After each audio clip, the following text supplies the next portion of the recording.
கர்த்தர் கொடுத்த நாளுக்காய் கர்த்தரை நான் நன்றி துதிக்கிறேன், ஸ்தோத்திரிக்கிறேன். ஒவ்வொரு நாளும் நம்முடைய வார்த்தை நம்முடைய வாழ்க்கையில் நிறைய காரியங்களை செய்துட்டு வருது. அதற்கு எதிராக நிறைய சத்துருவும் நமக்கு எதிராக நம்ம எப்பவும் புரிஞ்சுக்கிட வேண்டியது, ஆண்டவர்கிட்ட நெருங்கி வரும்போது சத்துருவின் போராட்டங்களும் நிறையா வர்றதை நம்ம வாழ்க்கையில் பார்ப்போம். அதற்கு நம்ம சோர்ந்து போகும் பொழுது விழுந்துடும். சோர்ந்து போகாதபடி ஆண்டவருடைய பிள்ளை நான், அவனுக்கு எதிர்த்து நிற்கிறதுக்கு எனக்கு பலன் தாங்கன்னு சொல்லி ஆண்டவர்கிட்ட கேட்டு நம்ம பலனை பெற்றுக்கொண்டு போகும் பொழுது நம்ம ஜெயிப்போம். ஏன்னா ஆண்டவர் உலகத்தை ஜெயித்தார், நம்மளையும் ஜெயிக்க வைக்கிறதுக்கு தான் அவர் ஜெயித்தார். அதனால் அவருடைய வார்த்தைக்கு நம்ம முக்கியத்துவம் கொடுத்து நாட்களில் நம்ம ஜெபிப்போம். ஆண்டவர் பெரிய காரியங்களை செய்வார். இந்த நாட்களில் நம்ம ஒரு நாளும் ஒரு தலைப்பை வச்சு தான் நம்ம வேத வசனங்களை தியானிக்கும். இன்றைக்கி நாம் அவருக்கு சொந்த ஜனம். நம்ம யாருக்கு சொந்த ஜனமாக இருந்தாலும் சரி, உலகத்துக்கு எத்தனையோ சொந்தங்கள் அதெல்லாம் இருக்கலாம். ஆனால் ஆண்டவருக்கு சொந்தமான ஜனமாக நம்ம பிள்ளைகளாக இருக்கும் பொழுது நமக்கு என்ன நடக்கும் அப்படிங்கிறத இன்றைக்கி நம்ம தியானிப்போம். ஆண்டவர் பெரிய காரியங்களை செய்வார் இந்த வசனத்தின் மூலமாக. நம்ம வசனத்தின் மூலமாக நம்ம பேசுகிறத ஆண்டவர் நம்மளோட கூட பேசி நடத்தும் பொழுது தான் நம்முடைய வாழ்க்கையில் ஆசீர்வாதத்தை பெற முடியும். அதனால் வசனத்தை தியானிக்கணும். நம்ம வாசிச்சுட்டு அப்படியே போகக்கூடாது. வசனத்தை ஒவ்வொரு நாளும் தியானித்து அதனுடைய கருத்துக்களை நம்ம புரிஞ்சுக்கிட்டு நம்ம ஜெபிக்கும் பொழுது ஆண்டவர் நம்முடைய காரியங்களில் நிறைய காரியங்களில் நமக்கு ஜெயத்தை தருவார்னு சொல்லி நிச்சயமாக விசுவாசத்தோடு நம்ம ஜெயிப்போம். பெரிய ஜெயிப்போம். நல்ல தகப்பனே, உங்களுக்கு நன்றி செலுத்துகிற சுவாமி. நாங்கள் உங்களுக்கு சொந்தமான பிள்ளை, உங்களுக்கு சொந்தமான ஜனம் என்று அர்ப்பணிக்கும் பொழுது அற்புதமாக எங்களை நடத்துகிற தேவனே, உங்களுக்கு நன்றி செலுத்துகிற சுவாமி. எங்களுக்கு எத்தனையோ சொந்தங்கள் இருந்தாலும் உமக்கு சொந்தமான பிள்ளையாக எங்களுக்கு இருக்கும் பொழுது தான் அந்த ஆசீர்வாதத்தை நாங்கள் சுதந்திரிக்க முடியும். இந்த உலகத்திலே நேர்த்தியாய் பரிசுத்தமாய் வாழ முடியும். அந்த வாழ்க்கையிலே எங்களை நடத்தி செல்ல வேண்டுமாய் எங்களுடைய பிள்ளைகளை குடும்பங்களை அர்ப்பணிக்கிற சுவாமி. அர்ப்பணிக்கிற ஒவ்வொரு பிள்ளையுடைய வாழ்க்கையிலும் நாட்கள் இந்த வசனத்தின் மூலமாய் பேசி நடத்த வேண்டுமாய் ஜெபிக்கிறேன். கர்த்தர் அப்படியே செய்து நடத்த போவதற்காக நன்றி செலுத்துகிறேன். ஆவியானவர் எங்களை ஆள்கொண்டு வழி நடத்த வேண்டுமாய் ஜெபிக்கிறேன். துதிக்கான மயமெல்லாம் அமக்கே செலுத்துகிறேன். இயேசு ரட்சகர் நாமத்திலே ஜெபங்கள் நல்ல பிதாவே, ஆமென். ஒரு பாடல் பாடி செலுத்துகிறேன்.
வானங்கள் கொள்ளாதவரே, வார்த்தையால் வர்ணிக்க கூடாதவரே, ஓயாமல் புகழ் நான் பாடுவே, இன்றுமே என்றுமே என்றென்றுமே. ஹல்லேலூயா.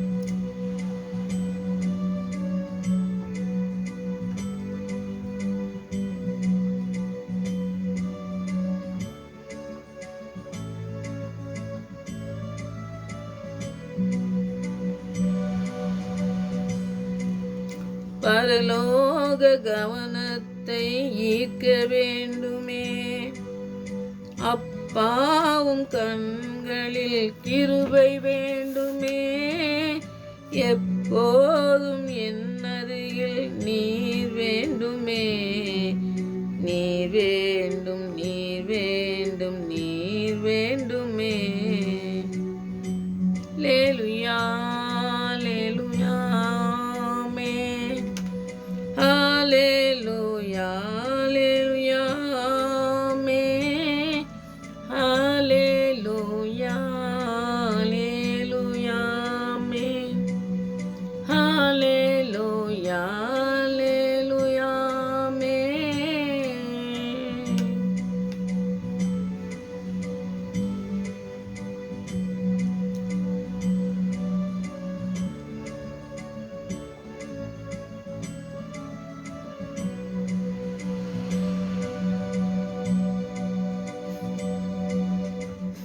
விலகாத பிரியாத சமூகமே, அதுதானே நிரந்தர சுதந்திரமே. வேறொன்றும் வேண்டாம், நீர் போதுமே, நீர் போதும், எப்போதும் நீர் போதுமே. லேலுயா லேலுயா ஆமென். ஹல்லேலூயா லேலுயா ஆமென். ஹல்லேலூயா லேலுயா ஆமென். ஹல்லேலூயா லேலுயா ஆமென். வானாதி வானங்கள் கொள்ளாதவரே, வார்த்தையால் வர்ணிக்க கூடாதவரே, ஓயாமல் புகழ் நான் பாடுவே, இன்றுமே என்றுமே என்றென்றுமே, இன்றுமே என்றுமே என்றென்றுமே.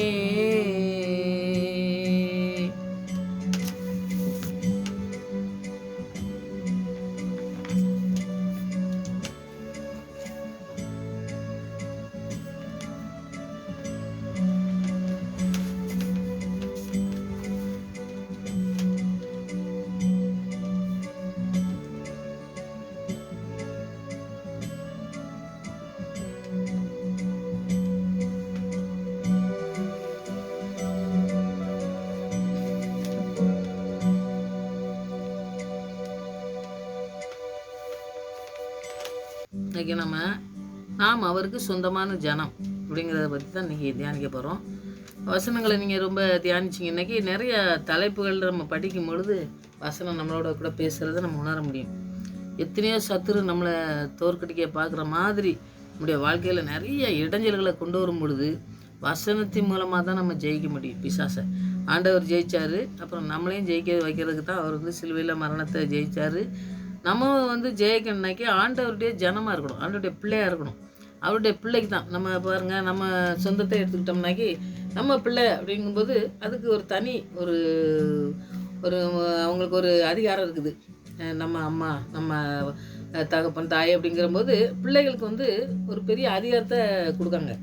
ஆனால் மற்ற பிள்ளைங்க தான் நம்ம சில நம்ம வாழ்க்கையில் நடக்கக்கூடிய காரியங்களை தியானிச்சுட்டு வசனத்தை தியானிக்கும் பொழுது நல்லா புரியும். அப்படிங்கிறதுக்காண்டி ஒரு உதாரணத்தை நான் சொல்கிறேன்.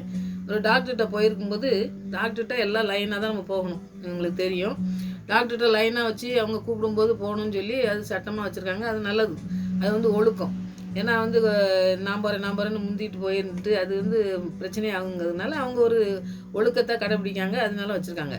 அப்போ அதுக்குன்னு ஒரு அம்மா வெளியே உட்காந்துருந்தாங்க. நான் ஒரு இடத்துக்கு ஒரு ஆஸ்பத்திரி போயிருக்கும்போது எடுத்து அந்த அம்மா பேரை சொல்லும்போது தான் கூப்பிடணும், நான் கூப்பிட்டோன்னே தான் நீ போகணும் அப்படின்ட்டுலாம் நிறைய பேர்கிட்ட சொல்லி தெரியாதவங்களுக்குலாம் முன்ன போகிறவங்களாம் சொல்லி விட்டாங்க. அப்போ நான் சொன்னேன், எனக்கு கொஞ்சம் சீக்கிரமாக போகணுமா, கொஞ்சம் சொல்லி டாக்டர்கிட்ட சொல்லுங்கள், நான் ஏற்கனவே பார்த்தவர்கிட்ட சொல்லியிருக்கேன், நல்லா சீக்கிரம் அனுப்புவார் அப்படின்னு சொன்னேன். சரிம்மா, நீங்கள் பார்த்தோன்னே அம்மா சொன்னாங்க, பார்த்தோன்னே நீங்கள் கொஞ்சம் ஒரு 2 நிமிஷம் தான் பேச போகிறீங்க, அவங்கெல்லாம் டீட்டெயிலாக கேட்டு எல்லாம் செய்கிறதுக்கு நேரம் ஆகும், அதனால் என்னை கொஞ்சம் சீக்கிரம் அனுப்பிடுங்கம்மான்னு அந்த அம்மா வெளியே இருந்தவங்ககிட்ட சொன்னேன். அவங்களும் சரின்ட்டு நான் டாக்டர்கிட்ட சொல்லியிருந்தேம்மா, ஒரு பேஷண்ட் இருக்காங்க, அவங்க பார்த்த உடனே நீங்கள் அடுத்தது போகலாம் அப்படின்னு சொல்லி அந்த அம்மா சொன்னாங்க. நான் உடனே வெளியே நின்றுட்டு இருக்கும்போது அவங்க பார்த்துட்டு இருக்கும்போது அந்த அம்மா சொல்லிட்டு போயிட்டாங்க. நான் உட்காந்துருக்கும்போது திடீர்னு பார்த்தீங்கன்னாக்கி அந்த பேஷண்ட் உள்ளே உட்காந்துருக்கான். பேஷண்ட் உள்ளே உட்காந்துருக்கும் போது எப்பவுமே நம்ம திறந்துட்டு போகக்கூடாது, இவங்க திறந்து விட்டால் தான் நம்ம உள்ளே போகணும். அதுதான் முறையாக நம்ம எத்தனையோ ஆஸ்பத்திரியில் நம்ம பார்த்துருக்கோம் பார்த்தீங்களா. அது அப்போ அதில் பார்த்தீங்கன்னா ஒரு பொண்ணு வந்தால் அவள் பாட்டு திறந்துட்டு கடைன்னு போனா உள்ள. அப்போ எனக்கு என்னென்னு புரியலை, ஏன்னா யாருமே அப்படி திறந்துட்டு போகவே இல்லை. இந்த அம்மா திறந்து நீங்கள் போகலாம் அப்படின்னு சொன்ன பிறகு தான் டாக்டர்கிட்ட போகிறது.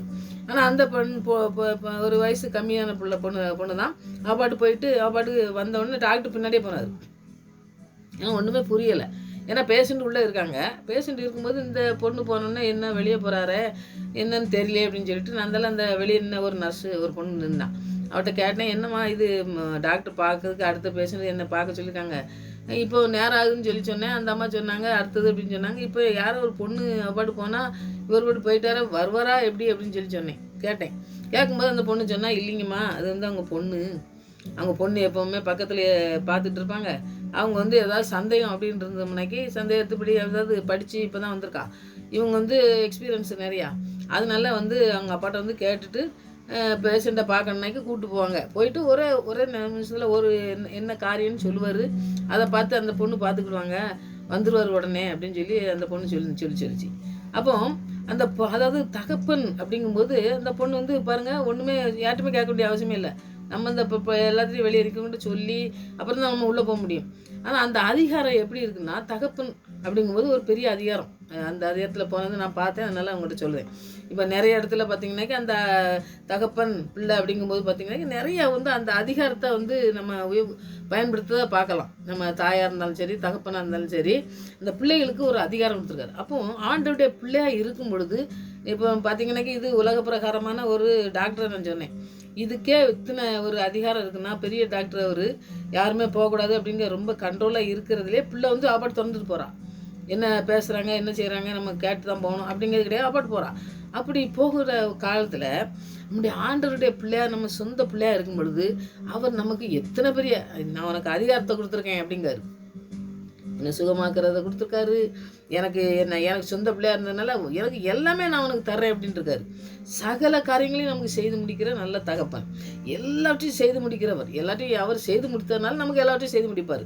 அப்படிப்பட்ட காரியங்களை சொல்லும் பொழுது அவருடைய சொந்த சனமாக இருக்கணுங்கிறத நம்ம ரொம்ப முக்கியமாக நம்ம இதை தியானிக்கும் பொழுது, நம்ம வசனத்தை தியானிக்கும் பொழுது நான் சொன்ன அந்த கதையை நீங்கள் யோசிக்கும் போது பார்த்தீங்கன்னாக்கி, நம்ம ஆண்டோடைய பிள்ளையாக இருந்தால் எவ்வளோ பெரிய ஆசீர்வாதம் பாருங்கள். சிங்கக்குட்டி தாட்சி இருந்து பட்னியாக கிடக்கும், கர்த்தரை தேடுகிறவர்களுக்கும் ஒரு நன்மையும் குறையப்படாது.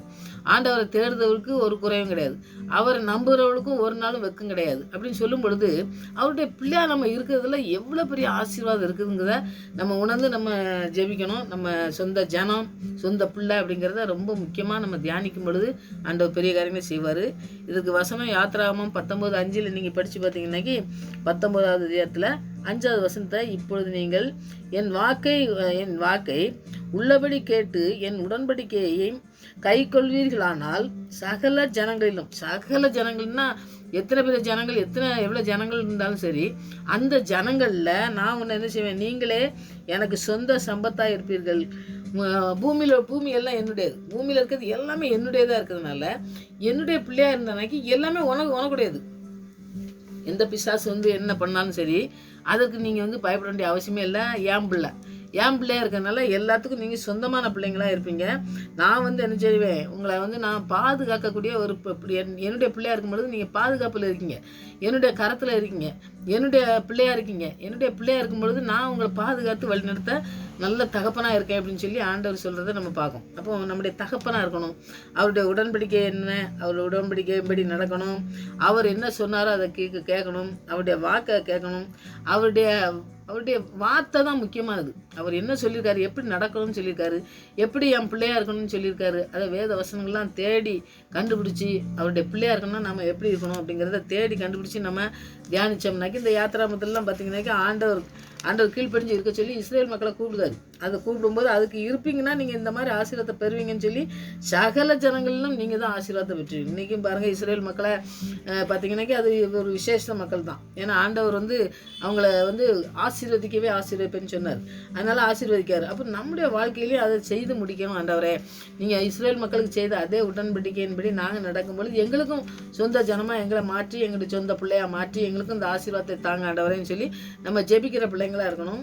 ஆண்டவர் கேட்குறது என்னென்னா, ஆண்டவருக்கு பிரியமான காரியங்கள், அவருடைய வார்த்தைக்கு, அவர் கொடுத்துருக்கிற வார்த்தைக்கு நம்ம கீழ்ப்படிஞ்சு, அவருடைய நடத்தைக்கு அவர் எப்படி நம்மளை நடத்தணும்னு வச்சுருக்காரோ அதுக்கு நம்ம கீழ்ப்படிஞ்சு நம்ம ஒப்பு கொடுக்கும் பொழுதே அவர் நம்மளை நடத்துறதுக்கு வல்லமுள்ளவர். நம்ம வந்து முக்கியமாக நம்ம என்ன செய்கிறோம், நம்முடைய வாழ்க்கையில் நிறைய காரியங்கள் ஆண்டவருக்கு பிரியமில்லாத காரியங்களை செஞ்சுட்டு அப்புறம் போய் நம்ம விழுந்துட்டு, ஆண்டவரே நீங்கள் என்ன உங்கள் சொந்த பிள்ளை தானே நான் அப்படின்னு சொல்லி சொல்கிறதுல எந்த காரியமும்.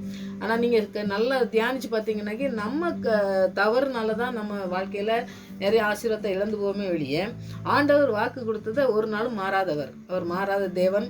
நம்ம தான் மாறிடுவோம். நம்ம வாழ்க்கையில் ஏதோ ஒன்று ஆண்டவர் கீழ்ப்படியாமல் இருக்கும் பொழுது அந்த நாட்களில் தான் நம்ம அந்த ஆசீர்வாதத்தை சுதந்திரிக்காமல் நம்ம போகிறதுக்கு வாய்ப்பு இருக்குது. அதனால் நம்மளுடைய குறைவுகளை நிறைவாக்கி தரதுக்கு ஆண்டவரே உதவி செய்யுங்கன்னு சொல்லி அவருடைய கிருபையை நம்ம ஒவ்வொரு நாளும் கேட்டு பெற்றுக்கொள்ளணும். இஸ்ரவேல் மக்கள் கீழ்ப்படியது வரைக்கும் அவங்கள ஆசீர்வதிச்சார். அவங்க கீழ்ப்படியாமல் போகும்போது தான் அவங்களுக்கு வாழ்க்கையே தாறுமாறாக போனதான் பார்க்கும். அப்போ கீழ்ப்படிதல், வார்த்தை கீழ்ப்படிதல் ரொம்ப முக்கியமானது. ஆண்டவர் என்ன செய்தார்?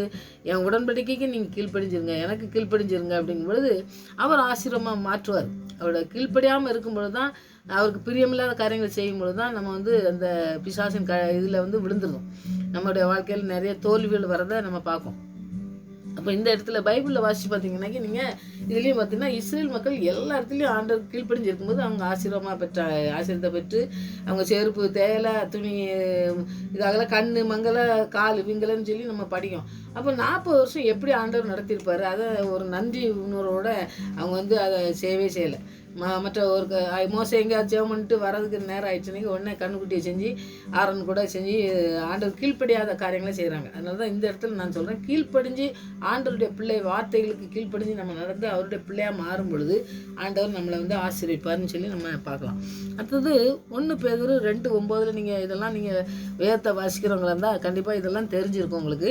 அதனாலும் தியானிக்கும் பொழுது நம்ம இன்னும் ஒருத்தர் தியானிக்கும் பொழுது நம்ம ஆண்டவர் நம்மளோட கூட பேசுகிறத நம்ம உணர முடியும். 1 பேதுரு 2:9 படித்து பார்த்தீங்கன்னாக்கி 9வது அதிகாரத்தில் நீங்கள் படித்து பார்த்தீங்கன்னா, நீங்களோ உங்களை அந்த காலத்தில் நின்று தம்முடைய ஆச்சரியமான ஒளியின் இடத்திற்கு வரவழைத்தவருடைய புண்ணியங்களை அறிவிக்கும்படிக்கு தெரிந்து கொள்ளப்பட்ட சந்ததியாயும் ராஜரிகமான ஆசாரிய கூட்டமாயும் பரிசுத்த ஜாதியாயும் அவருக்கு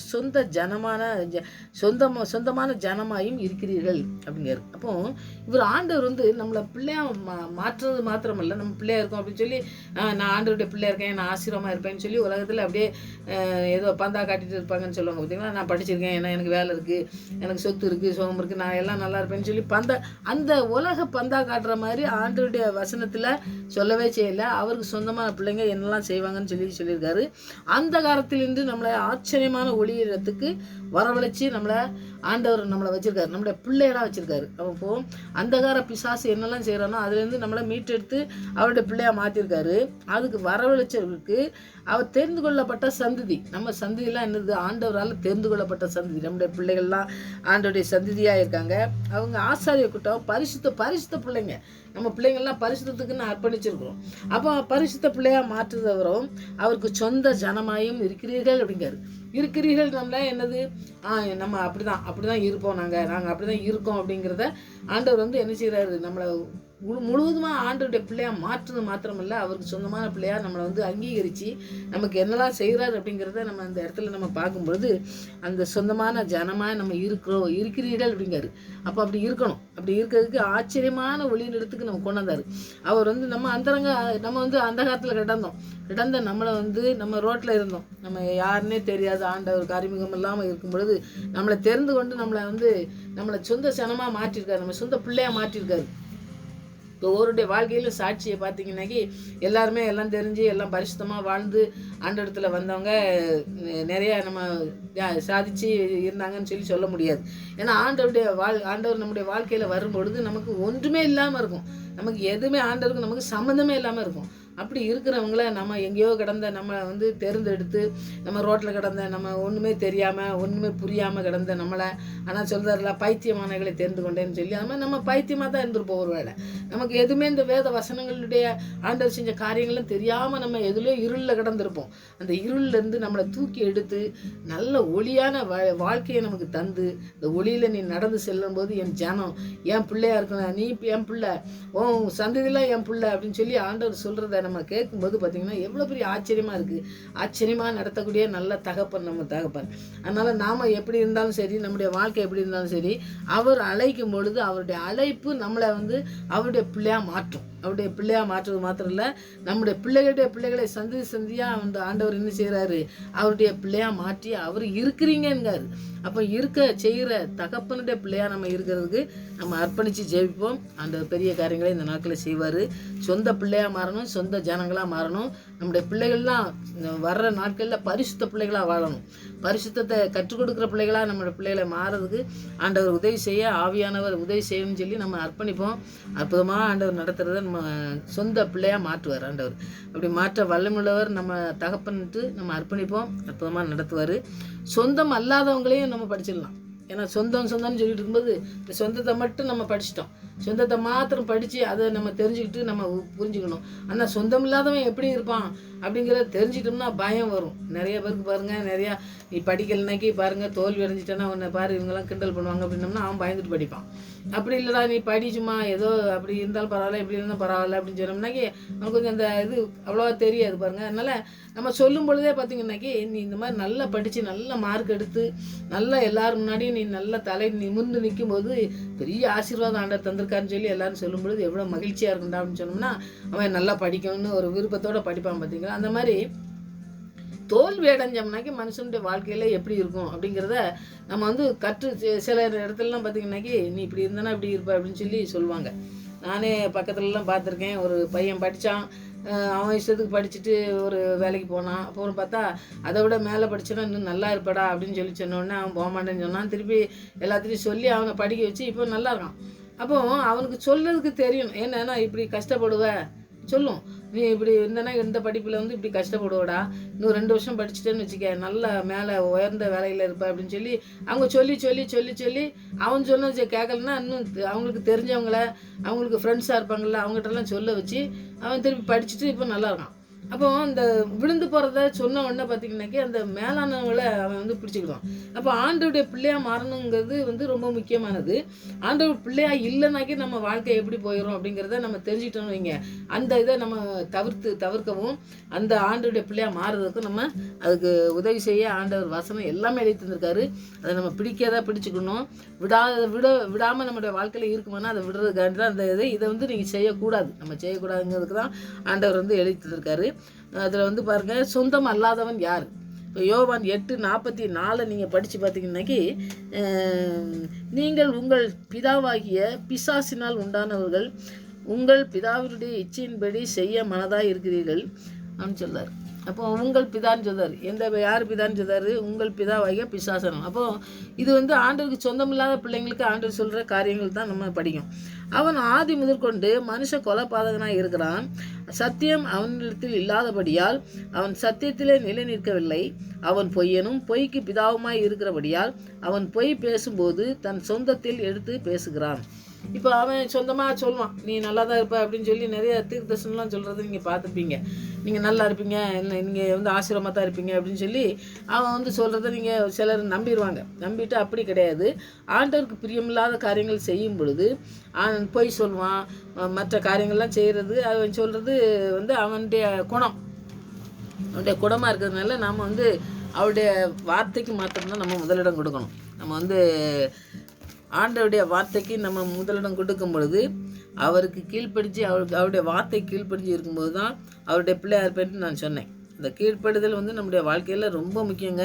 பலியை பார்க்குறோம், கீழ்ப்படுதல். அதுதான் வந்து அந்த யாத்திராமத்தில் நம்ம படித்ததெல்லாம் பார்த்திங்கன்னா, பேதுருவில் படித்ததெல்லாம் பார்த்திங்கன்னா, ஆண்டவருக்கு பிரித்தெடுத்த பிள்ளைகளாக நம்ம இருக்கிறதுனால தான் அவருடைய பிள்ளையாக இருக்கும். அவருடைய நாமத்தை மகிமைப்படுத்தி அதை செய்யும்போது இவன் வந்து என்ன செய்வான்னாக்கி என்ன செய்வான்ட்டு இவன் செய்கிறது என்னென்னா, ஆண்டவர் நமக்கு மகிமையை புகழ்ச்சியெல்லாம் தந்து ரட்சிப்பை தந்து ஆண்டவருடைய நாமத்தை மகிமைப்படுத்துறதுக்கு அவர் பிரித்தெடுத்து நம்மளை வச்சுருக்காரு. அதுதான் அவருடைய பிள்ளை. ஆனால் அவருடைய பிள்ளை இல்லாதவன் எப்படி இருப்பான்னு பாருங்கள். பொய் சொல்லுதில் அவனுக்கு வந்து பொய் சொல்கிறது அவனுக்கு பிசாசுக்கிட்டே இருக்கணும். இப்போ இது நம்மக்கிட்ட இருந்தோம்னாக்கி நமக்கு அதை தவிர்க்கிறதுக்கு ஆண்டுகிட்ட நம்ம ஜெபிக்கணும். ரெண்டாவது பார்த்திங்கனாக்கி அவன் பாருங்கள், இந்த சத்தியமாக அந்த சத்தியத்தில் வளர்றதுக்கு அதுக்கு சத்தியத்தை ஆண்டவர் சத்தியத்தின்படி நடன்னு சொல்லும் பொழுது இவன் சத்தியத்துக்கு எதிராக தான் நடக்கணுமா. சத்தியத்தின்படி நடந்தீங்கன்னாக்கி நீங்கள் வந்து உண்மையாக இருந்தீங்கன்னாக்கி நீங்கள் வந்து மேலே வந்துக்கிடவே முடியாது. கொஞ்சம் நிறைய இடத்துல நீங்கள் வந்து அந்த மாதிரி சாதகமாக போகணும், அப்போ தான் நீங்கள் இருப்பீங்கன்னு சொல்லி அதை சொல்லுவோம். அப்புறம் பார்த்தீங்கன்னாக்கி ஆண்டவர்கிட்ட பக்தியாக இருக்கணும். அவர்கிட்ட ஆவியானவர் வந்து நம்மளோட கூட பேசுகிறாரு. அவர் நம்ம பேசுகிறபடி அவர் வந்து அவருடைய சிந்தனைகள் படி நம்ம நடக்கிறதுக்கு அவர் நமக்கு சிந்தனையை தர்றாரு. அந்த சிந்தனையில் நம்ம நடக்கிறோமா, அவர் சொல்கிறபடி நம்ம கேட்குறோமா அப்படிங்கிறதுல வந்து பூரா எதிர்ப்பே இருப்பான். இந்த மாதிரிலாம் செய்யக்கூடாதுங்க, இந்த மாதிரி ஆண்டவர் சொல்கிறபடி செஞ்சிங்கன்னா நீங்கள் மேலே வர முடியாது, நீங்கள் ஆசீர்வாதத்தை சுதந்திரிக்க முடியாது அப்படின்னு சொல்லி அவன் வந்து வழி விலகி போகிறதுக்கு அவன் நிறைய காரியங்களை செய்கிறத நீங்கள் பார்க்கலாம். அப்போ வழி விலகி போகிறது தான் அதான் சொல்கிறாரு, உங்கள் பிதாவினால் உண்டாகிய பிசாசினால் உண்டாகப்பட்டவர்களே அப்படின்னு சொல்கிறாரு. உங்கள் பிதாவாகிய பிசாசுன்னு அவன் வந்து ஆண்டவரும் பிதான்னு சொல்றாரு, இவன் பிதான்னு சொல்கிறாங்களே அப்படின்னு சொல்லி நம்ம நினைக்கும். ஆனால் வந்து அந்த ஆண்டோடைய வசனத்தை சொல்லும் பொழுது பிதாவானவர் என்ன சொல்கிறாருன்னு நம்ம படிக்கணும், இந்த இடத்தையும் படிக்கணும். அப்போ இவன் பூரா போய் சொல்கிறவன், இவன் கொலைபாதகன் எல்லாம் செஞ்சு நம்ம ஆண்டவருக்கு விரோதமானதை சொல்கிறவன், அவனை வந்து நீங்கள் பிதாவாக மாற்றி வச்சுட்டு இருக்கீங்க. அப்படி வச்சுக்கிட்டு இருக்கும்போது நீங்கள் ஆண்டவருக்கு சொந்தம் இல்லாதவங்களாக தான் இருப்பீங்க. அப்போ அதை தான் சொல்கிறாரு. அப்போ சொந்தம் உள்ளவங்க எப்படி இருப்பாங்க, சொந்தம் அல்லாதவன் எப்படி இருப்பாங்கிறத நம்ம படிச்சுக்கிட்டோம்னா தான் அந்த 2 காரியத்தையும் நீங்கள் செய்கிறதுக்கு நீங்கள் ஆண்டவர்கிட்ட ஜெபிங்க, ஆண்டவர் பெரிய காரியங்களே செய்வார். ஆண்டவர் வந்து என்ன சொல்கிறாருன்னா, நான் தான் நல்ல மேய்ப்பன் அப்படிங்கிறார். அவர் தான் நல்ல மேய்ப்பன், அவர் தான் நம்மளை நேரான பாதையில் நடத்தி செல்ல வல்லமை உள்ளவர். அதனால் யோவான் 10:11 வசனத்தை நீங்கள் படித்து பார்த்தீங்கன்னா, நானே நல்ல மேய்ப்பன் ஆடுகளுக்காய் தன் ஜீவனை கொடுக்குறான் அப்படிங்கிறத 11வது வசனத்தில் படிச்சுட்டு 12வது வசனத்தை நீங்கள் படிச்சிங்கன்னா நிறைய உங்களுக்கு அதனுடைய கருத்துக்கள் தெரியும். ஆனால் ஆண்டவர் வந்து ஆண்டவருடைய வார்த்தையை நம்ம தியானிக்கும் பொழுது நீ முதலாவது நல்லதை நம்ம படிச்சுட்டு அப்புறம் அதனால என்ன தீங்கு நடக்குங்கிறதையும் நம்ம படிச்சிட்டோம்னா 2ஐயும் கம்பேர் பண்ணி பார்க்கும்பொழுது தான் நமக்கு இது தவறு, இது செய்யக்கூடாது, இது செய்யணும் அப்படின்னு சொல்லி தெரியும். அதனால் நல்ல மேய்ப்பன் நம்மனாக்கி ஆடுகளுக்கு நம்ம அவருடைய ஆடாக இருக்குது, அவருடைய பிள்ளையாக இருக்கணும்னாக்கி கவனமாக அவங்ககிட்ட அன்பு செலுத்தி அவங்க நம்மளை விசுவாசிக்கிறாங்க, என்ன தான் விசுவாசிக்கிறாங்க, என் பிள்ளை. அதனால் நான் வந்து அவங்களுக்கு சொந்தமாக இருக்கிறதுனால நான் என்னுடைய சொந்த பிள்ளையாக நான் வந்து பாதுகாக்கணும். அதனால் நான் நல்ல மேய்ப்பனாக வந்து அவர்களுக்காகத்தான் நான் சிலுவையில் ஜீவனை விட்டு அவருடைய சொந்த பிள்ளையாக நான் மாற்றியிருக்கேன். ஆனால் நான் வந்து அவருக்கு சொந்தமான பிள்ளைன்னு நம்ம சொல்லணும், அவரும் எனக்கு சொந்தமான பிள்ளைன்னு ஆண்டவர் சொல்லணும். நான் நல்ல மேய்ப்பனாக இருக்கேன், அவங்கள நான் நல்ல இடத்துக்கு தான் கொண்டு போவேன், அவங்கள மேய்ச்சலுள்ள இடத்துக்கு தான் கொண்டு போவேன், அவங்கள பரிசுத்தமாக தான் பாதுகாப்பேன், அவங்கள வந்து விசுவாசிக்கிறவங்கள நான் எல்லா இடத்துலையும் வந்து என்ன செய்வேன், அவங்கள வந்து கனப்படுத்துவேன், அவங்களுக்கு நான் வந்து எச்சரிப்பை கொடுத்து அவங்கள வந்து நான் எப்பவுமே கவனமாக நடத்தி கொண்டு போவேன், என் பிள்ளை ஒரு பொழுது வெக்கப்பட்டு போகக்கூடாதுன்னு சொல்லி அவர் வந்து சொல்கிறத நீங்கள் பார்க்கலாம். இந்த இடத்துல பார்த்தீங்கன்னாக்கி 12வது வசனத்தை நீங்கள் படித்து பார்த்தீங்கன்னா தான் அதற்கு மாறான வசனத்தை நீங்கள் படிக்கலாம். மேய்ப்பன் இல்லாதவனும் ஆடுகள் தனக்கு சொந்தமல்லாதவனுமாக கூலியாக ஓனாய் வருவதை கண்டு ஆடுகளை விட்டு ஓடி போகிறான். அப்பொழுது ஓனாய் ஆடுகளை பீறி அவைகளை சிதறடிக்கும். இப்போ ஆடு வந்து ஆண்டோடைய பிள்ளையாக நம்ம இருக்கும் பொழுது அந்த பிசாசனன்னு வந்து நம்ம சிதறடிக்கிறதுக்கு வாய்ப்பு சொன்ன பார்த்தீங்கன்னா நிறைய பொய் சொல்லி நிறைய காரியங்கள் நீங்கள் வேலை இப்போ பார்க்குற இடத்துல பொய் சொல்லுவான், நிறையா வீட்டிலே நிறைய அந்த மாதிரி காரியங்கள் செய்ய சொல்லுவான், நிறைய காரியங்களை அட்ஜஸ்ட் பண்ணி உலகத்தோடு போகணும்னு சொல்லுவான். உலகத்தோடு போக சொல்லி நம்ம போயிட்டாலே அப்போ ஆண்டுக்கு சொந்தமான இடத்துல நம்ம இல்லை அப்படிங்கிறத நம்ம புரிஞ்சுக்கணும். அதை தான் இங்கே சொல்கிறாரு. ஆடுகள் வந்து சொந்தமான ஆடுன்னு நம்ம பார்ப்போம், சொந்தமான பிள்ளைன்னு நம்ம பார்ப்போம். ஆனால் இவன் வந்து வேலைக்கு கூலிக்கு வர்றதுனால அவன் பாட்டு விட்டுட்டு ஓடியே போயிடுவான், அப்போ ஓனாயை கடிச்சு விடும் அப்படின்னு சொல்லி ஆண்டவர் சொல்கிறார். அப்போ நல்ல மேய்ப்பனாக நம்ம ஆண்டவரை தான் நம்ம சொந்தமாக்கி கொள்ளணும், அவருக்கு சொந்தமான ஜனமாக இருக்கணும். அப்படி சொந்தமான பிள்ளையா இல்லைன்னா நம்மளை பீறி போடுறதுக்கு பிசாசானவன் எப்பவும் சுற்றி தெரியுதான். ஏன்னா வந்து யோபு கேட்பான் பார்த்தீங்களா, அந்த மாதிரி எப்பவும் வகை தேடி சுற்றி தெரிந்தவன் தான் பிசாசு.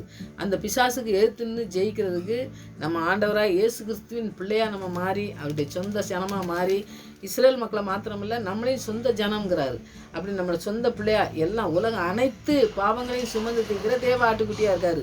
அவர் எல்லாத்துக்கும் தான் சிலுவையில் சுமந்து எல்லாத்தையும் ரத்தத்தை சிந்தி எல்லாத்தையும் பரிசுத்தமாக்கணும்னு தான் அவர் வந்தார். ஆனால் நாம் சொந்த பிள்ளையாக மாறும் பொழுது அநேக பிள்ளைகளை மாற்றுறதுக்கு ஆண்டவர் நம்மளை பயன்படுத்த நம்ம ஜெயிப்போம். ஆண்டவர் பெரிய காரியங்களை இந்த நாட்களில் செய்வார். நீங்கள் அந்த வசனத்தை தியானிங்க, ஆண்டவர் பெரிய காரியங்களை செய்வார். இது ஒரு பாடலே இருக்குது.